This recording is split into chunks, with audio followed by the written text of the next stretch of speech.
क्योंकि बहू झूठ नहीं बोलती। सुधा और राकेश के 3 बेटे थे।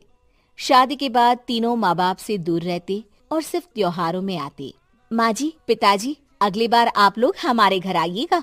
अरे नहीं बहू, सब यही आ जाते हैं तो घर खिला खिला लगता है। हाँ बहू, तू हमेशा बुलाती है तो जरूर आएंगे तेरे पास भी। हाँ हाँ, दीदी का घर बड़ा जो है, सब कुछ आपने शादी के बाद दीदी को ही तो दे दिया था। हमें भी दिया होता तो हम भी बड़ा घर लेते। क्यों सुनील? अरे नहीं नहीं, पापा ने सबको एक बराबर ही दिया है। छोटी बहू, क्या चाहिए तुम्हें, बोलो।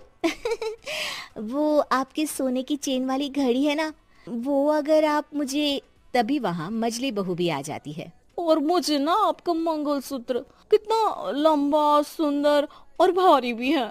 अरे हाँ हाँ, तुम दोनों को ही दूंगी बहू, चिंता न करो। चलो अब खाना लगाओ, खाना खाया जाए। सभी मिलकर खाना खाते हैं कि पड़ोसन आ जाती है।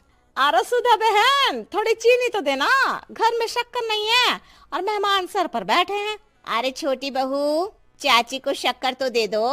अरे मजली दीदी, आप दे दीजिए ना, मैं यहाँ कम आती हूँ तो मुझे पता ही नहीं है कि सासू माँ सारी चीजें कहाँ रखती है। और तुम, मैं कौन सा यहाँ रोज शक्कर फाँकने के लिए आती हूँ, मुझे भी नहीं है पता। तभी बड़ी बहू हाथ में चीनी की कटोरी लेकर आती है। चाची, शक्कर आप लोगों का बड़ा सहारा है माँ जी और पिताजी को, वरना हम लोग तो यहाँ रहते ही नहीं। आप जैसे पड़ोसी हैं तो हम निश्चिंत है। और जीती रहे बहू, आप तो ये घर पड़ोस कम परिवार ज्यादा लगता है। सुधा अपनी बड़ी बहू को देखकर बहुत खुश रहा करती थी। वो उससे अक्सर घंटों बात भी किया करती, लेकिन दोनों दूसरी बहुओं का भी वो समझती थी कि शायद छोटी है, वक्त आने पर संभल जाएंगी। समय आ जाता है जब सभी को वापस जाना होता है।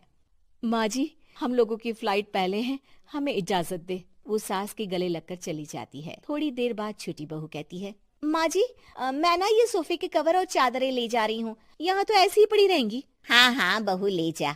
और कुछ चाहिए तो बोल। और तो चाहिए बहुत कुछ, पर चलिए कोई बात नहीं, अगली बार ले जाऊंगी मैं। ऐसे ही मंजली बहू भी घर का बहुत सारा सामान ले जाती है। सभी के जाने के बाद सुधा राकेश से कहती है, घर कितना सूना लग रहा है ना। हाँ, और खाली भी। तुम्हारी दोनों बहुएं सब बटोर गई।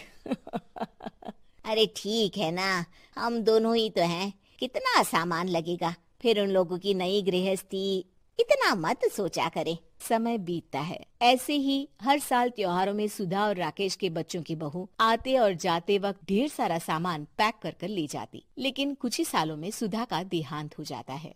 पिताजी, आप यहाँ अकेले क्या करेंगे? हम लोगों के साथ चलिए। अरे नहीं नहीं बहू,